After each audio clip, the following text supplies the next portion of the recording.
Some women don't chase, and yet they're never forgotten. They don't cry louder. They don't beg. They don't perform softness or weaponize silence.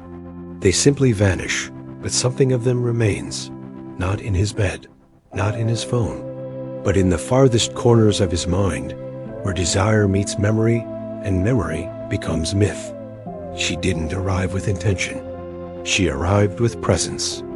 She spoke without trying to impress.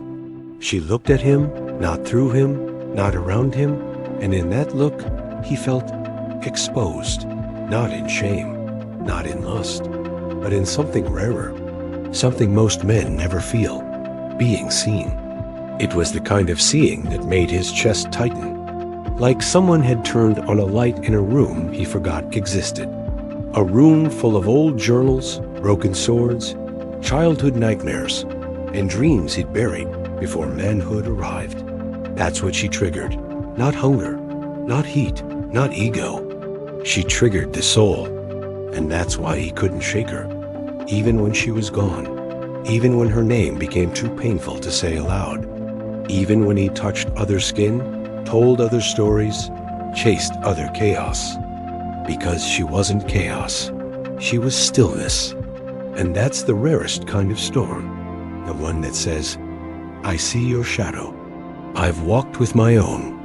The one that doesn't ask to be chosen, only to be recognized.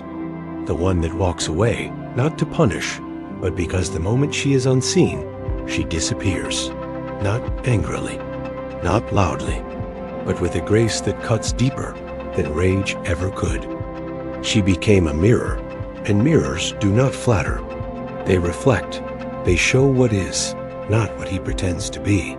He was drawn in, not by performance or seduction, but by her refusal to perform. She didn't prove her worth. She embodied it. That's the difference. She didn't audition for love. She already loved herself. And that's what he couldn't understand. Because he'd only ever known women who confused pleasing with power. Women who bent so far for his attention, they forgot how to stand. But she stood, and that terrified him. Not because she was intimidating, but because she made him question everything he thought he knew about love. She didn't offer validation. She offered invitation. Meet me where you've never met yourself. But he wasn't ready. Not to be seen. Not to be cracked open. He liked his armor. He liked his masks. And when she didn't fall for them, when she didn't react, didn't chase, didn't collapse into his coldness, he mistook her depth for distance. He couldn't see she was waiting, not for a savior, but for a sovereign. And when he failed to rise, she didn't explain her worth. She left, not with a scream, but with silence. And that silence? It haunted him, because in it, he heard everything. Everything he could have been. Everything he wasn't brave enough to become. He tried to replace her with noise, with novelty, with women who adored his surface. But surface cannot replace soul.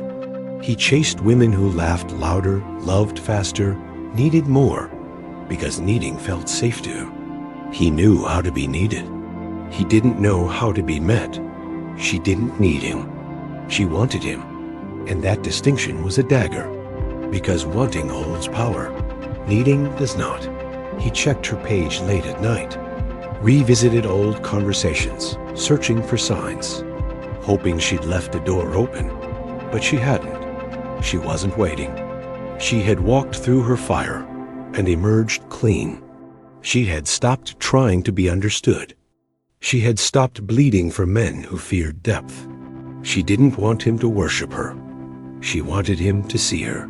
And when he couldn't, she became the lesson that life would teach him again and again, through imitation, through loss, through longing. She was the woman who could have been, if only he had been willing to unlearn everything he thought manhood was. Because she didn't awaken lust, she awakened longing. Not for her body, but for a version of himself he had never met. The man who doesn't conquer, but connects. The man who doesn't dominate, but dwells. The man who doesn't perform, but becomes.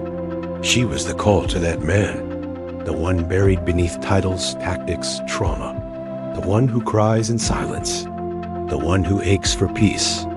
And peace isn't quiet. Peace is presence. She was presence.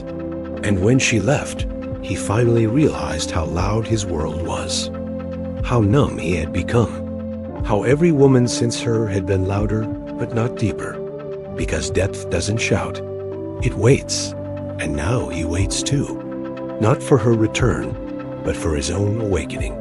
And in that waiting, she remains, not as punishment, but as possibility. She is the echo in his solitude, the ghost in his stillness, the woman who never tried to become unforgettable, and in doing so, became eternal. She didn't want control. She wanted connection. She didn't want to be loved by the man he pretended to be. She wanted to love the man beneath the performance, but he hadn't met that man yet. And she wasn't here to wait. She wasn't here to raise him. She wasn't here to earn his softness. She brought her own, and in its presence, he saw his own absence. That's what haunts him. Not that she left, but that she had arrived, fully, softly, powerfully. And he had been too armored to feel her. Now he feels everything, and it's too late. Not because she hates him, but because she healed. And healed women don't return to the wound. He may fall in love again, but not like her, never like her. Because she was not a woman. She was a mirror, a map, a memory of who he could have become. And now he spends his days building success, but his nights remembering silence. Not because she spoke it, but because she was it. She had nothing to prove. She was proof of softness without apology, of depth without demand, of truth without performance. She did not chase because she knew. What's meant for you never asks you to abandon yourself.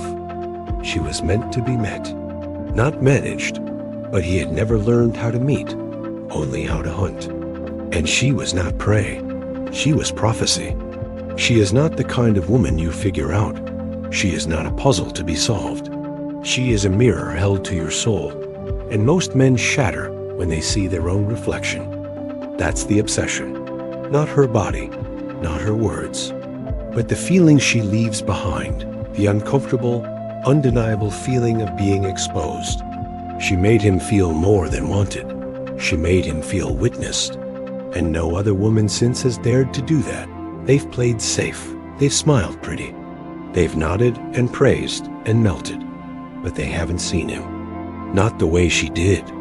Not without flinching. Not without folding. He remembers how her presence slowed time. How he said less but felt more. How she never asked for more. And yet he gave. Not because she demanded, but because she awakened. She touched parts of him that had never been touched, not with hands, but with awareness. She didn't say, "I love you," first. She said, "I trust myself." And that changed the air between them. She trusted herself enough to walk away when she wasn't met, to detach without cruelty, to love without begging. That's what destroyed him later. The realization that she could have stayed, but chose not to. She chose her peace over his potential. She chose silence over confusion, stillness over chaos, dignity over fear. And now, everything he hears from other women sounds hollow.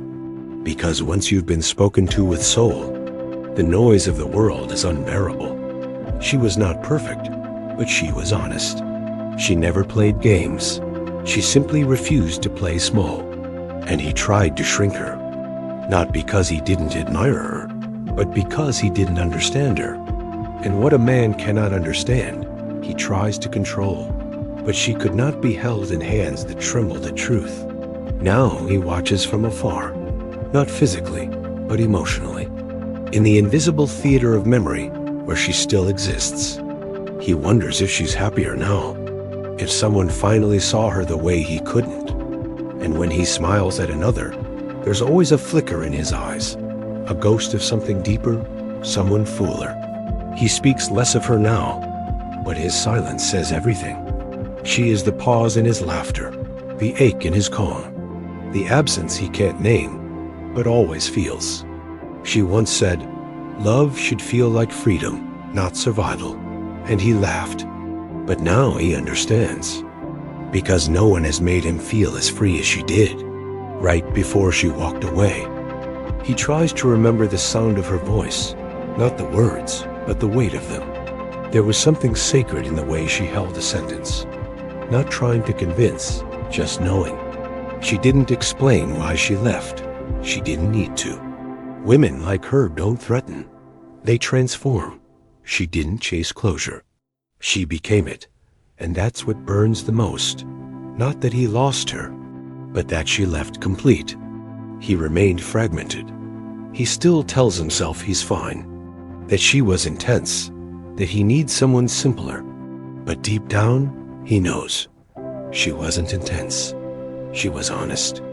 And he was too used to lies.